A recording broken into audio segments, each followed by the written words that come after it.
Imaginez un instant que la clé pour calmer un chat anxieux ou même agressif, ça se trouve pas du tout dans son cerveau, mais plutôt dans son intestin. Ouais, c'est exactement ça. Et c'est une idée qui bouleverse pas mal de choses. Aujourd'hui, on se lance dans une exploration vraiment fascinante d'un outil vétérinaire québécois qui repousse carrément les limites de la biologie. Tout à fait. C'est le fameux grand dictionnaire du microbiome félin domestique. Voilà, propulsé par la technologie Holodexia, et c'est inventé par Serge Dubuc. Notre mission aujourd'hui, c'est de comprendre comment ce système prédistille des millions de données génomiques pour vraiment décupler l'esprit de synthèse des vétérinaires en clinique. C'est un changement de paradigme radical. En fait, en médecine intégrative, on a souvent le réflexe de chercher une cause isolée à un problème. Mais ce dictionnaire, il nous force à voir le chat domestique, non plus comme un animal individuel, mais comme un holobionte. Un holobionte, donc ça veut dire un super-organisme, c'est ça, hein? C'est ça, une entité entière qui vit en symbiose avec des milliards de bactéries, de champignons, de virus. Et j'imagine que si on ignore cette dimension microbiologique, on passe à côté de la moitié de l'histoire clinique. Complètement. L'approche standard, elle est très vite limitée face aux maladies chroniques ou inflammatoires. Et c'est là que la structure de cet outil intervient.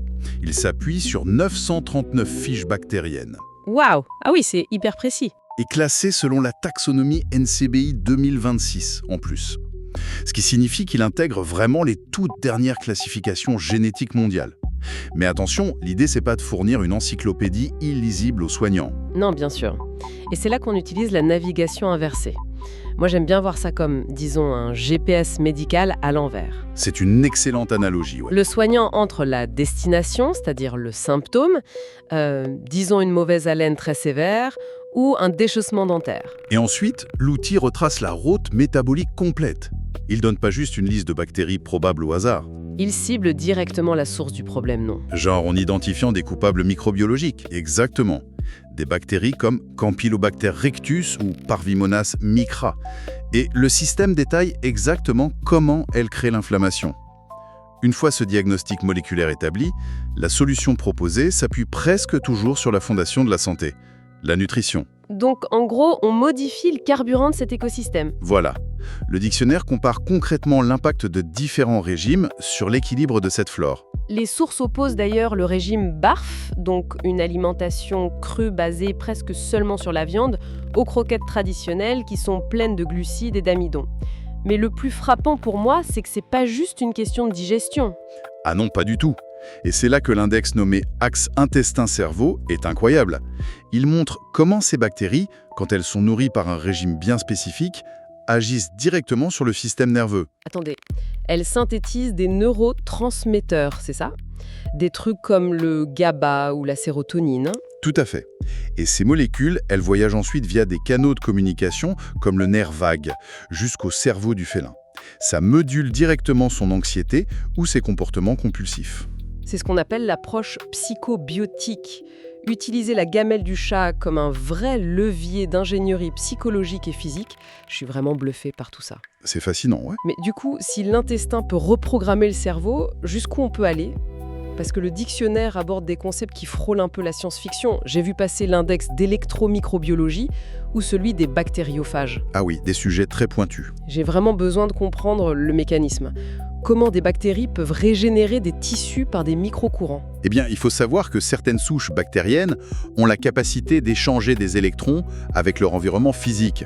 En cartographiant ces microcourants électriques naturels, l'outil montre comment ces décharges microscopiques stimulent la réparation cellulaire. D'accord. Directement dans les tissus endommagés ? C'est ça.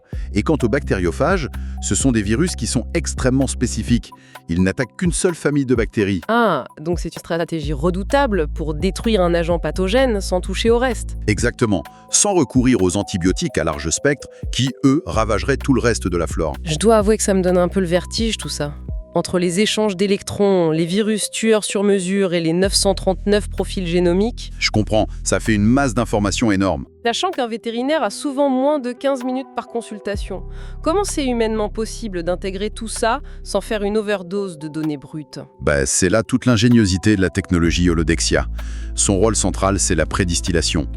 De plus, elle utilise ce qu'on appelle la transposition moléculaire. C'est-à-dire Le microbiome humain est beaucoup plus étudié aujourd'hui, vous voyez.